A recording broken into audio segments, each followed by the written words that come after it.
तो हेलो दोस्तों, राम राम, आदाब, सत श्री अकाल। मैं मुकेश कुमार, जय भारत फिल्म्स के नाम से मेरा चैनल है और मैं आज गांव का एक सरपंच प्रतिनिधि हूं। प्रतिनिधि होने के नाते मेरा फ़र्ज़ बनता है कि गांव में जो समस्याएं हैं उनका किसी ना किसी तरह से मैं समाधान करवा सकूं। लेकिन जो बीजेपी सरकार है ना, मुझे नहीं लगता कि वो गांव में तरक्की होने देगी।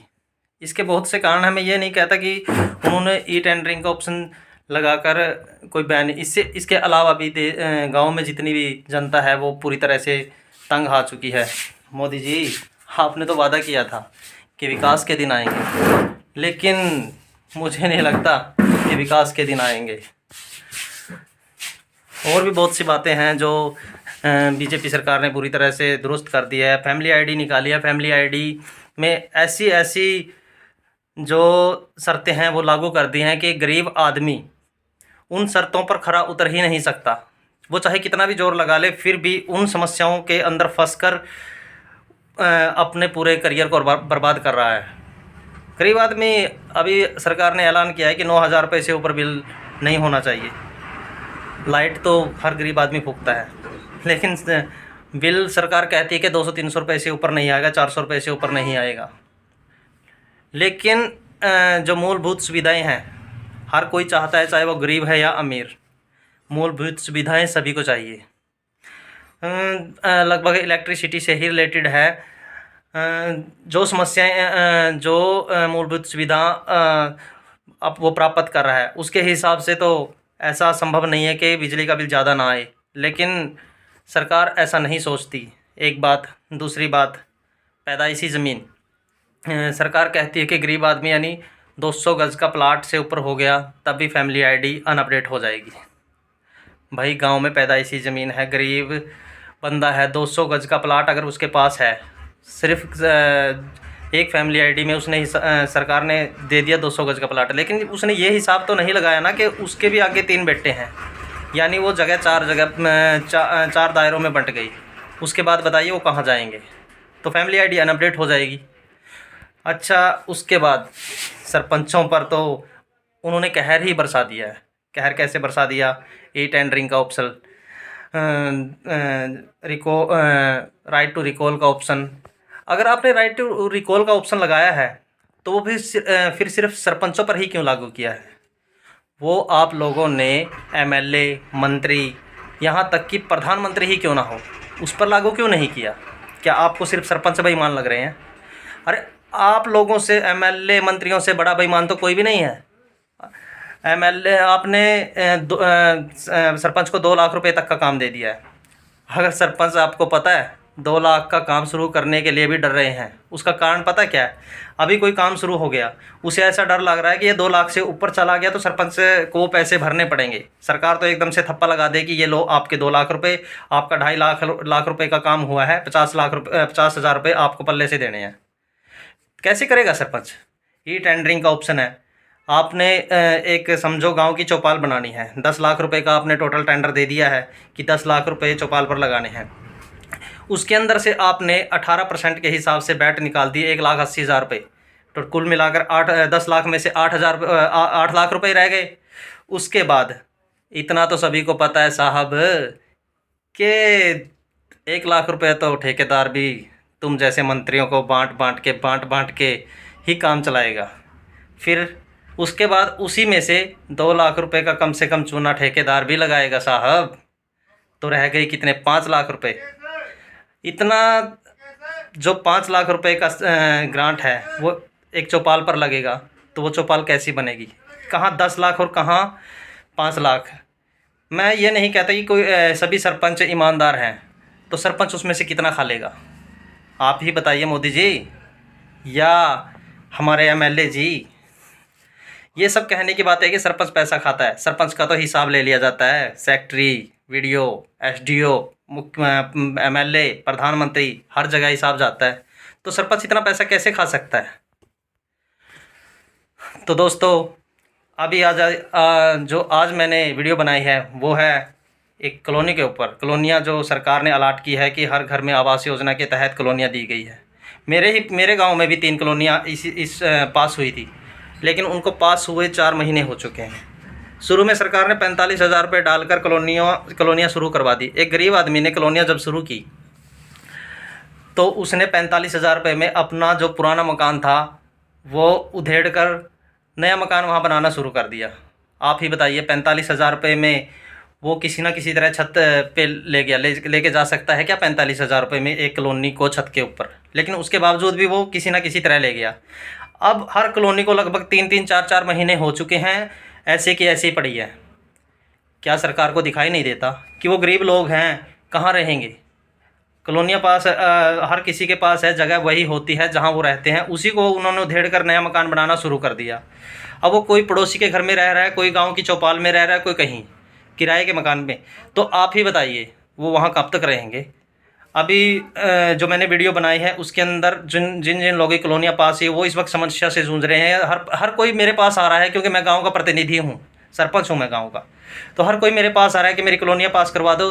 अरे मैं क्या करूँ? सरकार मानती है क्या? अगर सरकार को पैसे देने ही हैं कॉलोनी के नाम पर तो वो सारे के सारे क्यों नहीं देती? या फिर उसकी कॉलोनी पास कर दी जाए और उसे बोल दिया जाए कि वो कॉलोनी आप कंप्लीट करवा लीजिए, उसके पैसे आपके अधूरे में, जैसे आप दीवारों के ऊपर पहुंच गए तो सारे के सारे पैसे साथ के साथ क्यों नहीं दे रही है?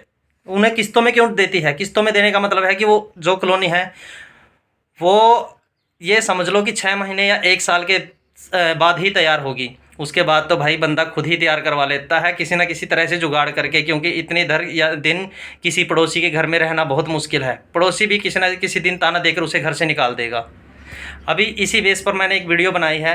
अगर यूट्यूब भाइयों को अच्छी लगे तो प्लीज़ उसे लाइक, शेयर और कमेंट ज़रूर करना, ताकि हमारे देश में सरकार की आंखें खुले कि गरीब आदमी के साथ जो सरकार है वो मजाक कर रही है, मजाक के सिवा कुछ नहीं। तो थैंक यू, धन्यवाद। इस वीडियो को देखें और इसका एक सल्यूशन सरकार तक पहुंचाए कि ये कैसे हो सकता है। ठीक है, धन्यवाद। तो दोस्तों ये मेरा गांव है फर्श माजरा, ज़िला कैथल पड़ता है और हरियाणा के अंदर ये शहर है। तो ये मेरे गांव की पहली कॉलोनी है जो पास हुए आज से 3 महीने हो चुके हैं, लेकिन ऐसे बने हुए लगभग 2 महीने के करीब हो चुके हैं, लेकिन अभी तक भी सरकार ने इसकी तरफ कोई ध्यान नहीं दिया है। अब 2 महीने से वो बंदे बाहर किसी दूसरी चौपाल में रह रहे हैं। अब सोचो दोस्तों, कहाँ किसी दूसरी जगह रहना कितना मुश्किल है, कैसे रहेंगे वो लोग? उनके लिए तो यही स्वर्ग है। अगर यही तैयार होने में इतना टाइम लग जाए तो सोचो बंदा क्या करेगा। अभी ये देखिए हर जगह वो लग चुकी है फफूंदी। देखिए ये देखिए इसको बने हुए कितना टाइम हो चुका होगा। अब आप अपने आप से हिसाब लगा लीजिए।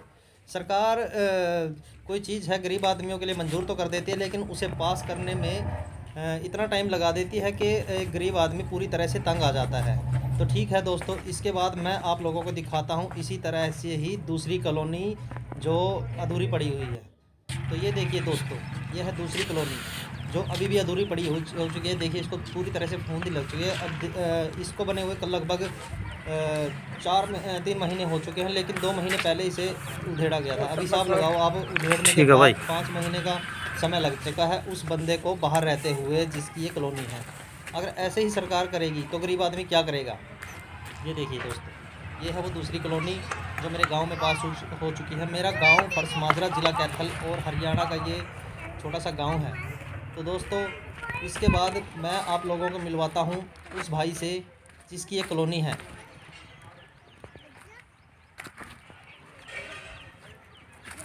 तो देखिए दोस्तों, ये है कॉलोनी। इसे बने हुए 3 महीने हो चुके, लेकिन अभी तक ये तैयार नहीं हुई। तो ठीक है दोस्तों, दूसरे बंदे से मैं मिलवाता हूँ। देखिए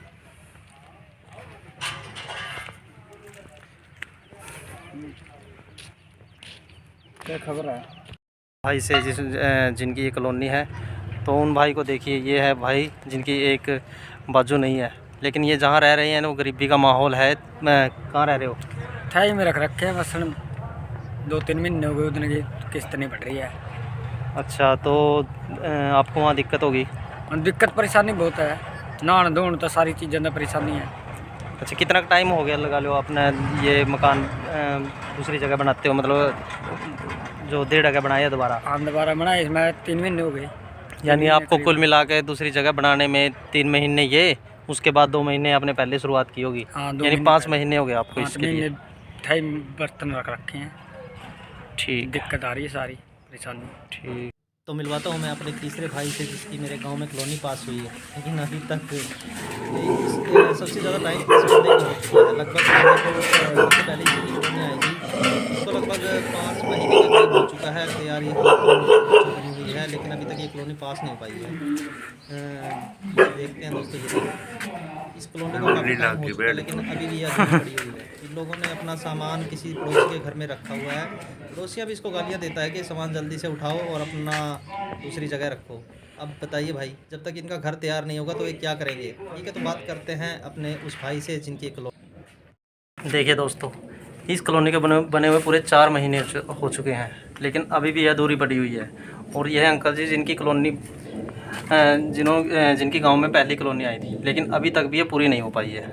सरकार के खोखले बातों के सिवा कुछ नहीं है। कितना टाइम हो गया अंकल जी ने? हो गए 4-5 महीने के बाद हो गए। और आपने सामान कहाँ रख रखा है? वो पड़ोस में रख रखे हैं। पड़ोसी तंग तो नहीं करते? तंग करते दारू पी के। अच्छा, और चलो ठीक है, कोई बात नहीं। सामान उठाओ वैसे कहते हैं, अभी सामान उठाओ वैसे। ठीक है, तो देखा दोस्तों, ऐसी है हमारे देश की सरकार।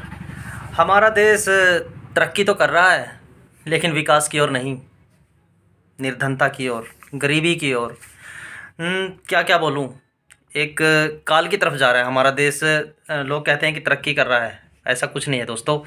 हाँ, देश की खोखली सरकार, जिन लोगों के पास पैसा है, किसी तरह कमाने का साधन है, उनके लिए उनका गुजारा हो रहा है। लेकिन वो लोग कहाँ जाएंगे जो कहीं ना कहीं से दिहाड़ी मजदूरी करके लेके आते हैं। ऐसा नहीं है कि दिहाड़ी मजदूरी हर रोज़ मिलती है। क्या पता महीने में 10 दिन या 15 दिन एक मजदूर काम करता है और उनका घर का गुजारा चलता है। ऐसा नहीं है कि वो कोई बचत करके कोई अलग जगह से कोई दूसरी जगह पे अपने पैसे से जगह ले सके। ऐसा कुछ नहीं है दोस्तों। तो देखते रहिए अगली वीडियो के लिए मिलते हैं अगली वीडियो में बाद में। ठीक है, तो धन्यवाद।